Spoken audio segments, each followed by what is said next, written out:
He was second in the Kentucky Derby, but with sovereignty out, can he win the Preakness? Let's talk journalism. Hi, everyone. Matthew DeSantis here with NYRA Bets. Here with the Preakness Contender Spotlight Series on journalism, your post-time favorite in the Kentucky Derby who ultimately finished second in that race. But before we get to talking about this very impressive horse, want to remind you to press that like and subscribe button today on NYRA Bets YouTube. Subscribing is entirely free of cost, just notifies you when new videos drop on the channel, whether those are race previews, full card analyses, handicapping and betting tutorials, and so much more. So subscribe to NYRA Bets YouTube because we got you covered not just throughout the Triple Crown, but into Saratoga, through the fall, into the Breeders' Cup, and then all winter and back on the Derby Trail again. Listen, let's talk about a horse that was very prominent on the Derby Trail, and that was, of course, journalism, who was your post-time favorite in the Kentucky Derby and ultimately ended up running second to sovereignty. But he ran a good race. He is one of the best horses of his generation. His crop. There's no two ways about that. He has run 3 consecutive triple-digit buyer speed figures, which sets him apart from any other horse in his year. And the decision was made now to run him back in the Preakness, and certainly that decision might have gotten a little bit easier with sovereignty not running back, and maybe also with the amount of speed that could potentially be signed on in this race, though Pimlico is a very speed-favoring track. So listen, let's talk a little bit more about journalism. And listen, he's a horse that we've talked about ad nauseum to some extent, but let's talk about him with regards to the Preakness. And trainer Michael McCarthy, taking his time making this decision, ultimately deciding, yes, we're going to send him to Pimlico and we're going to run in the second leg because Baeza, the other California horse, went back to California already and is going to be looking at the Belmont. Now, this sets up a potential for journalism to win the Preakness, and then would he go to the Belmont? And then would you see the winner of the Derby, the winner of the Preakness, and the third place finisher in the Derby face off against each other in the Belmont? Listen, as somebody who's going to be up there at Saratoga for the Belmont Stakes, I'm certainly hoping to see that. But he's a really impressive horse. And like I said, you see the only blemish here is honestly, when you look at his past performances later, his only blemish is a loss in his debut, and then that second in the Kentucky Derby. Otherwise, he was the best of the West. He won the Santa Anita Derby. He won the San Felipe. He won the Los Alamitos Futurity. Now, people are going to point out that Baeza was coming running at the end of that Kentucky Derby, and you're absolutely right. He was. I would also say Umberto Rispoli was kind of pulling journalism up a little bit and maybe saving a little bit in the tank and was really easing up on him and maybe eased up almost that he could almost lost himself a placing by easing up so much on him there at the end because he knew he wasn't going to get sovereignty, and Baeza was kind of going all out to get up for second potentially. So listen, from a pedigree standpoint, I love this horse. Curlin up top out of an Uncle Mo mare who was a grade 2 winner herself. Michael McCarthy knows how to train horses. Umberto Rispoli, I think, answered some of the critics, myself included, with what I thought was a very good Derby ride. He lost, but it wasn't because of Rispoli. He lost because there was a better horse who got a slightly better ride, but it wasn't at the expense of journalism by any stretch of the imagination. Now, when you look at his past performances, a couple of things stand out compared to some of these other horses that we've been previewing. First is he's just actually a little bit more experienced than some of them. I mean, that's kind of bizarre to say, but compared to Goal Oriented, compared to Gosker, compared to Clever Again, those horses have run 2 or 3 starts.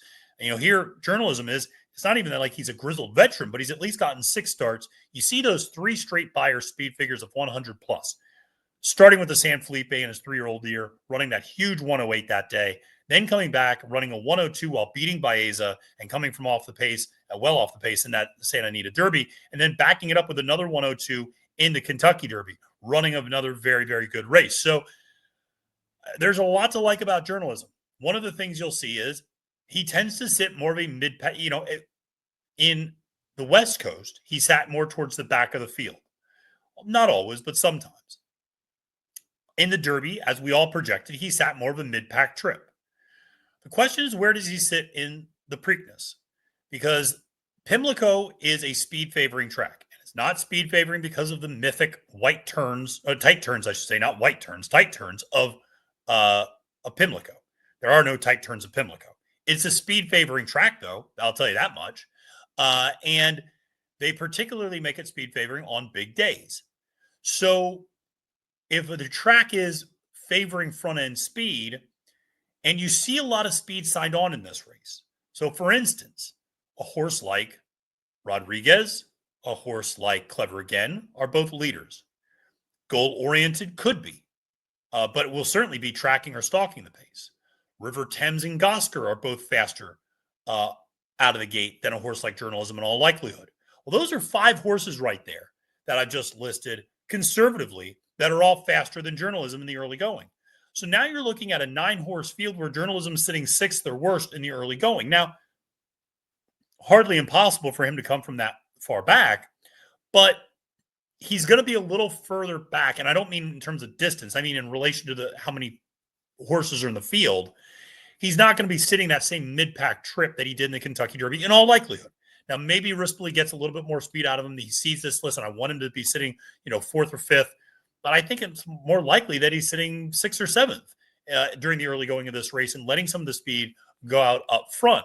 The question is, can he track him down? I think he can. I think he's the class of this field. There's no two ways about that. Rodriguez is a need to lead horse, and Clever Again might prevent that from happening. Clever Again is stepping up after only 3 career starts and 1 listed stakes victory. Admittedly, a very impressive one over a horse like Gaming, who came back to finish 3rd in the Pat Day Mile. Gosker needs to get faster. So does River Thames. Goal-oriented needs to get faster as well while stepping up against Stakes Company for the first time. So there's a lot of questions about the other horses in this race. There's no questions about Journalism. Even when he doesn't win, like he did in the Kentucky Derby, he runs his race. He doesn't turn in a stinker. He's not a horse that runs, here's a 108, but then here's a 94 the next start. No. This is a very consistent horse. Came out of the Kentucky Derby in good condition. And at that point, the decision was made to move him here. So he doesn't have many other Derby horses to contend with. American Promise is the only other horse from the Derby that's really, going to be coming in that regard. You don't have Sandman. You don't have Sovereignty, obviously. You don't have a horse like Final Gambit, who finished 4th. Baeza's back in California. Owen Almighty's just happy to finish 5th. Burnham Square is probably going to recoup and maybe look to those Midwest Derbies or get ready for Saratoga. So, again, there's not a lot that's going to be in Journalism's way in this regard. And if you think you can beat him in the Preakness, I think it's because maybe one of two things. Either A, you think the 2-week turnaround's too much on him and you think there's too many new shooters and fresh faces. Or B, you think the pace dynamic just doesn't play in his favor. That either Rodriguez or Clever Again get alone on the lead and just take him gate to wire. And if you think that, then you're going to be fading Journalism. If you don't think those things, then Journalism's a single, because he's got to be a single, because he's going to be 2 to 5, because the betting public is going to go nuts over this horse because it's the only major Derby player that's coming to the field. So, and he was the post-time favorite in the Derby, so we know he takes money. And so he's a West Coast horse. I know Baffert draws a lot of money at Pimlico, but I still think a horse like Journalism just is such the class of this field and should be able to get the win so long as he gets the right trip and the track is not playing too insanely biased towards front-end speed. But if he does win, then Michael McCarthy's got another question on his hands is, does he go and run that 3rd leg of the Triple Crown? He would be the only horse to obviously try to run in all 3 legs. If he does that and try to avenge his loss to Sovereignty, or does he wait for something like the Pennsylvania Derby maybe, and later in the year, or does he just go back to California and run in some of those preps and wait for the Breeders' Cup for a final showdown with Sovereignty? It'll be interesting to see the connections, and McCarthy will have a lot of questions to answer if they manage to get this win. But one thing is for sure, Journalism, he's the real deal. 3 straight 100-plus buyer speed figure efforts.